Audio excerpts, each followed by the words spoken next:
Hi, everybody. This is Peter Schiff. It is Tuesday, April 9th, 2013. Well, back on March 31st, David Stockman, former budget director under President Ronald Reagan, penned an op-ed in the Sunday New York Times. I'm holding it in my hand. The title was Sundown in America. And also, David is promoting his new book, The Great Deformation, The Corruption of Capitalism in America.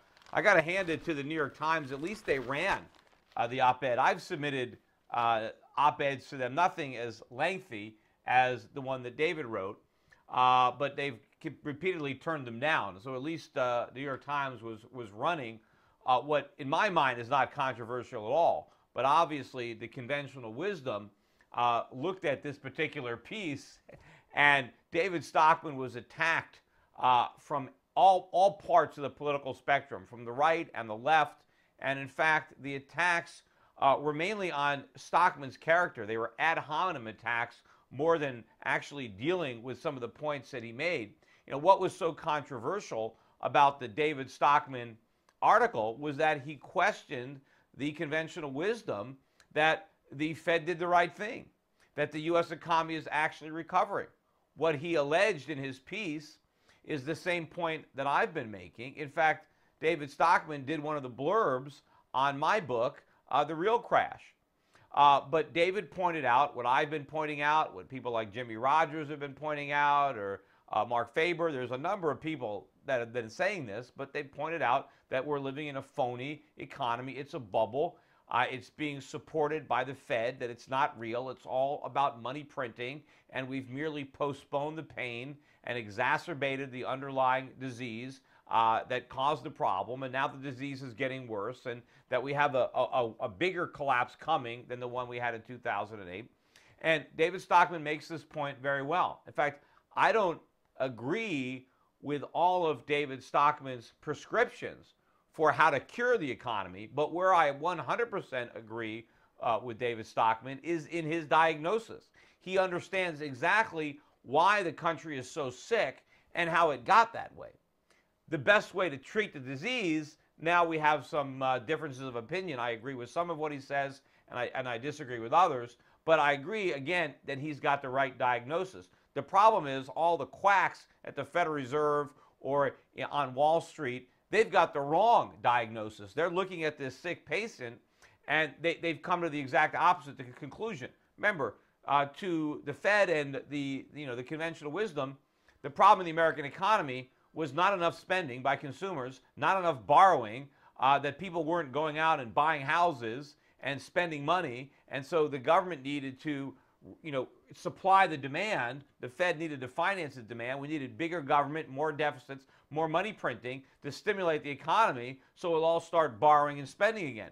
David Stockman, on the other hand, like me, diagnoses the disease as the opposite. Too much spending, too much borrowing, too much money going into the real estate sector as a result of the Fed's intervention, the Fed's mismanagement of the economy. In fact, he questions the very assertion that the government should be micromanaging the economy. He believes in the free market, that market forces ought to dictate the level of spending, the level of savings, housing, investments in housing. It shouldn't be Washington micromanaging the economy from either the Fed or Capitol Hill.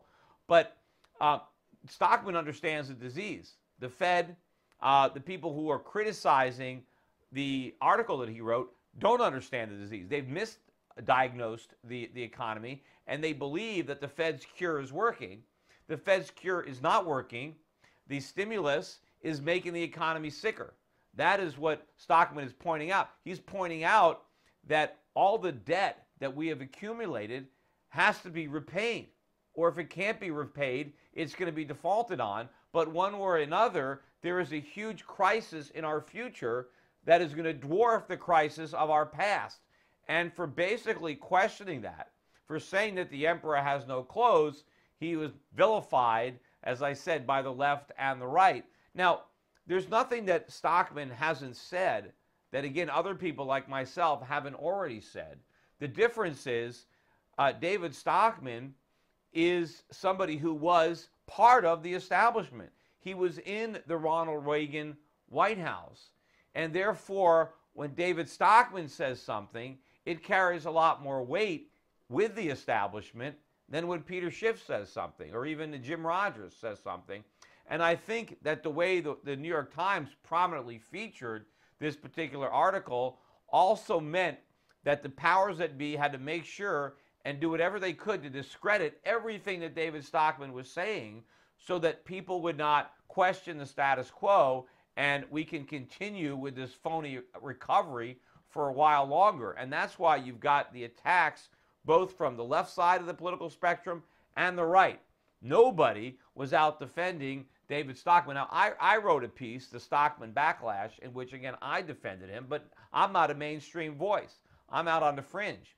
No one in the mainstream is stepping to David Stockman's defense. He must be some kind of nut. He must be some kind of, he's got a screw loose. He's insane. How can anybody question this recovery? How can anybody question the wisdom of Ben Bernanke and the Federal Reserve? After all, these guys are brilliant. How could they possibly have it wrong? And, of course, the proof that the Fed has it right is that the stock market is going up. And, of course, the stock market never gets it wrong. If the stock market is going up, things must be perfect. In fact, the GDP is going up. The Fed must have done the right thing because, look, the GDP is rising. That's, of course, what everybody is saying, but they ignore all the evidence from history that the stock market doesn't always get it right. In fact, it can be spectacularly wrong. Look at where the stock market was making new highs in 2007. The stock market investors didn't see the financial crisis that was right around the corner. Neither did Ben Bernanke. Neither did anybody else at the Federal Reserve. At least if they saw it, they didn't publicly acknowledge what they saw. So you have a track record of the Federal Reserve and the markets getting it wrong, and they're still getting it wrong. But the minute David Stockman is out there with a piece that questions this narrative, everybody's got to attack him, the bearer of the bad news. They can't really attack so much what he's saying. They have to attack the character of the person saying it to so discredit what he has to say that people absolutely dismiss it. But the fact of the matter is he's got the right diagnosis. He understands the problem in the economy, and his critics don't. And, look at the economic data that came out on Friday. It really backs up the entire point of the Stockman piece. The jobs numbers came out, and everybody was looking for 200,000 or so jobs created. But instead, we created only about 80,000 jobs. I forget the exact number. Yes, the unemployment rate ticked down a tenth. I think from a 7.7 to 7.6. But that's because almost 500,000 people left the labor market. 500,000 in 1 month. And I think the only reason that we had any positive job creation at all is because of part-time jobs that were created. In fact, a lot of people are losing their full-time jobs and they're getting part-time jobs. In fact, in many cases, they're the same jobs. Their employers are just cutting back on the hours because they want to get out from under the requirements of Obamacare. And so there is no real job creation going on. This is more evidence that the recovery is phony. It's an illusion created by the statisticians. It's because of the way GDP is computed. It makes it look like the economy is growing when it's really not. It's really contracting. We're understating inflation. That's another way we camouflage the numbers. Yes, the nominal GDP goes up, and we pretend that that's real because the deflator is too small. But the pathetic jobs numbers that we're getting jive more with a contracting economy than with a growing economy. In fact, if you look at the labor force participation rate, it went down to a new low. It's 63.3%. This is the lowest since the late 1970s. But of course, that's not even an apples to apples comparison because that's when women really started entering the workforce. If you go back, if you look at male labor force participation, it's the lowest it's been since the early 1950s. In fact, it's probably the lowest it's been in the history of the country, but I haven't seen the data. I've only seen the data back to about 1950. But back then, almost 90% of the men were in the workforce, something like 88%, 87%. Now it's just dipped below 70%. This is the lowest it's ever been. Women, I think back in 1950, only about a third of women were in the labor force. And it was probably mainly single women. When they got married, they probably left the labor force because their husbands could afford to support them. That's not the case now. But female participation is now also dropping. It started dropping, I think, in the late 1990s, but it's really accelerated beginning in 2008. So women and men are leaving the labor force in droves. You're seeing record numbers of Americans on food stamps, with almost 50 million Americans, 48 million Americans are on food stamps. A record number of Americans are now collecting disability, claiming that they can't work. But it's the economy that's disabled. It's the job market that's disabled. They're not really disabled. They're just collecting disability instead of collecting unemployment, but they're not counted in the statistics. But if you look at everything that actually is happening, it basically backs up what I'm saying, what David Stockman is saying, that the economic recovery is not real, that we shouldn't be celebrating a new high in the Dow, a new nominal high, and use that to validate what the Fed is doing. Sure, what the Fed is doing is targeting asset prices. Yes, all this cheap money, all this money printing is making the stock market go up. It's made the real estate market go up. But it hasn't made the country richer. We don't have more assets. We're not more productive because we have more money. Yes, prices are higher, asset prices are higher, but so what? It doesn't make the country richer. We don't have more productive capacity. We don't have the ability to produce more goods to satisfy more desires. All we have is a higher price on the existing stock of assets. And in fact, a lot of these assets are depreciating assets, and we're pretending they're worth more just because there's a higher price on them. In fact, I was reading an article up on the Zero Hedge website that also pointed out something with respect to gasoline consumption, or consumption of petroleum products in general, that the usage is back to the same level it was at in 1997. Americans are using the same amount of gasoline or the same amount of energy today as they did in 1997, despite the fact that the government claims the economy is 40% larger than it was in 1997. Well, the economy is 40% bigger. How come we're not using any more energy? This doesn't make any sense. And of course, the population is grown during that period of time by 16%. There's 16% more people. They're not using any more energy. Why is that? Well, because they don't have jobs. And in fact, well, actually, no, because the number of people who are employed today, we have 10% more people employed today than we had in 1997.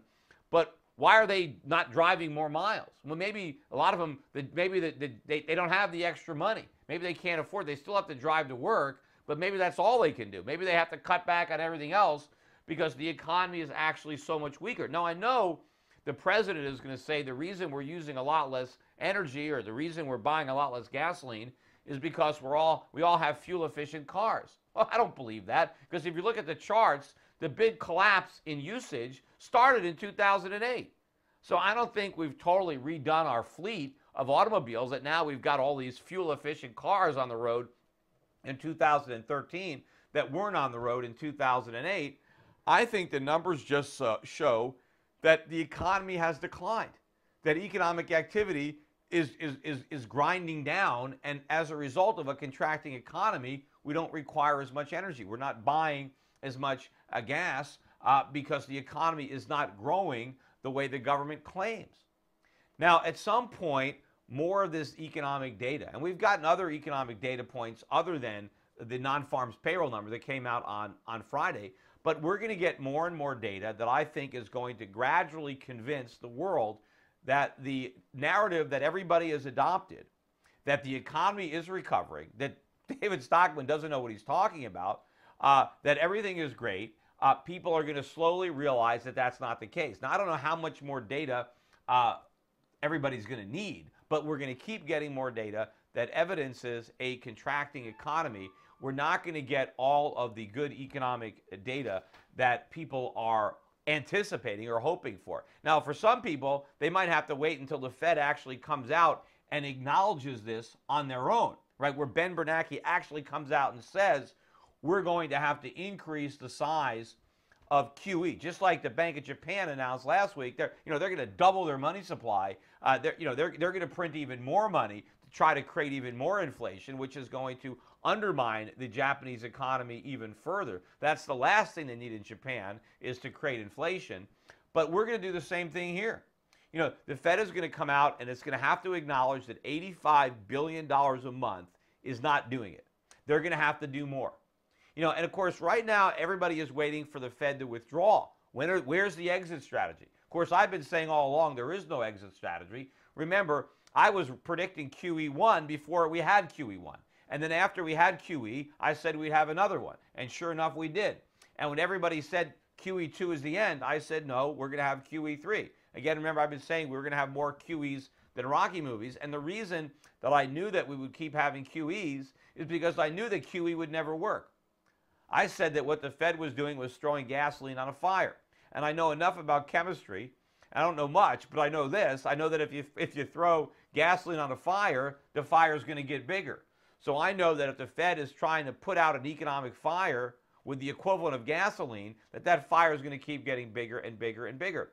And that's what's happening. Because as I said at the beginning, the Fed has misdiagnosed the disease. The Fed thinks we're not spending enough. The Fed thinks we're not borrowing enough, and so they want to make us borrow and spend more. But that only weakens the foundation of the economy even more. So each dose of QE weakens the economy and then lays the foundation for the next dose. Because remember, the Fed will never rethink its diagnosis. It's never going to think that it's got it wrong. It's simply going to think that we need more of the same. If the QE isn't working, it's not because it's the wrong medicine. It's because it's not a large enough dose of the medicine. So that's all the Fed does. So since the economy is not getting better, which is what I predicted, but of course the other quacks on Wall Street, the other witch doctors, they believed the Fed's diagnosis, and they thought that more spending and more borrowing was going to cure the patient. The fact that the patient relapses and is sicker, they want more of that same bad medicine because they don't think that the medicine is the problem. It's like Paul Krugman. They still think it is the cure. And if it doesn't work, it's only because the dosage wasn't large enough. That's what they're doing in Japan. Right? Oh, we need more. It didn't work last time, so let's up the dosage instead of questioning the underlying assumptions, their original diagnosis. That's what David Stockman did in his op-ed, but instead of actually thinking about it for a while and taking to heart some of the points that he made, they simply have to attack his character. They have to shoot the messenger because they don't want to deal with the message. Now, again, I've been shot with machine guns. I got so many holes from being shot as the bearer of bad news. I know how he feels, but I never got so many bullets at one time from so many different directions. Again, maybe because I'm Peter Schiff, so nobody really cares. But when the former budget director from the Reagan administration writes an op-ed that's a full page on the front page of this section here in the New York Times. I mean, look at the size of this thing. And it goes, it's continued in the page. I mean, obviously, you can't ignore that. A lot of people read that particular piece, and so the powers that be had to squash this, had to nip this thing in the bud, had to put out this little blaze before it became a forest fire. But they should have thought a little bit more about what David Stockman had written there, and they would understand the real problem. And, look at what happened in the gold market when the news came out on Friday, which, really should have rained on everybody's parade and sent the price of gold way up. Gold was up about 20 bucks, which is nothing compared to how much it's dropped in the last several months, based on this false idea that we have this economic recovery. And now you get real hard evidence that we don't. And, the reaction is basically muted. In fact, gold gave back about half of Friday's gains on Monday. And, if you look at what everybody is anticipating, people think the Fed is going to take away the punch bowl. They're all talking about when is QE going to end. Why didn't this put a nail in that coffin on Friday? The Fed is nowhere near ending QE because it's not working. Now, we know it's not going to work, but you got a lot of people out there who think it's going to work, and they're surprised that it hasn't. And so because the U.S. economy is still not creating the kind of jobs that it needs to, the Fed, again, is not going to rethink its bad diagnosis. It's simply going to provide more of the same medicine that hasn't produced the desired results yet. The Fed simply thinks if they keep doing it, they'll get those results. Again, that's probably the definition of insanity, doing the same thing over and over and expecting a different result. Although the Fed might say, no, we're not insane. We're not doing the same thing. We're doing the same thing but bigger. So therefore, it's not really the same because it's bigger. We're using even more stimulus, and if we just use enough, then it's finally going to work. Of course, what is going to ultimately bring the QE to an end is not because the economy takes off, but because the dollar collapses. That's what's going to put an end to the Fed's party. When the money that the Fed prints isn't buying very much because nobody wants it anymore, because people figure it out. People start to figure out what what David Stockman pointed out in his op-ed. People start to appreciate that. More people understand what David Stockman was trying to say, or what he did say, and the dollar really tanks. Right now, the dollar's, gotten all kinds of reprieves. The yen is making new lows. People are worried about the yen, and for good reason. They're printing a lot of yen, but we've got bigger problems in the United States by far. We're going to print a lot more dollars than the Bank of Japan is going to print yen. I know that for sure, but right now, other people aren't so sure. People are still worried about Europe, even though our problems are bigger. We're going to print more dollars than they're going to print euros. But because of all the worries around the world, the dollar's getting a pass, so it makes it look like things are okay here. And because it looks like things are okay, people are buying our stocks, they're buying our bonds, and it's a self-perpetuating process. And now we look at that data as some kind of confirmation that we must be doing a good job. After all, the stock market has gone up. But again, it's all this self-perpetuating loop, but it's going to unravel much faster than it was created in the first place when the confidence finally goes. When people start to realize that there is no exit strategy, that we're just going to keep the pedal to the monetary metal until the car goes over the cliff, that we're not going to step on the brakes to avoid the cliff, because that's impossible. Because the minute the Fed steps on the brakes, the party's over. The phony recovery that they created disappears. Without the endless stream of cheap money, without all the borrowing and spending, right? The economy can't keep going. The consumers can't spend. The government can't spend. The banks will fail. Real estate prices will implode. The stock market will come down. All that comes to an end when the stimulus comes to an end. The Fed doesn't want to do that. It doesn't want to end the stimulus, but it can't say that. It has to pretend that there's an exit strategy, even though there is no exit strategy. There's just a crisis. That's it for now. Take care, everybody. Bye-bye.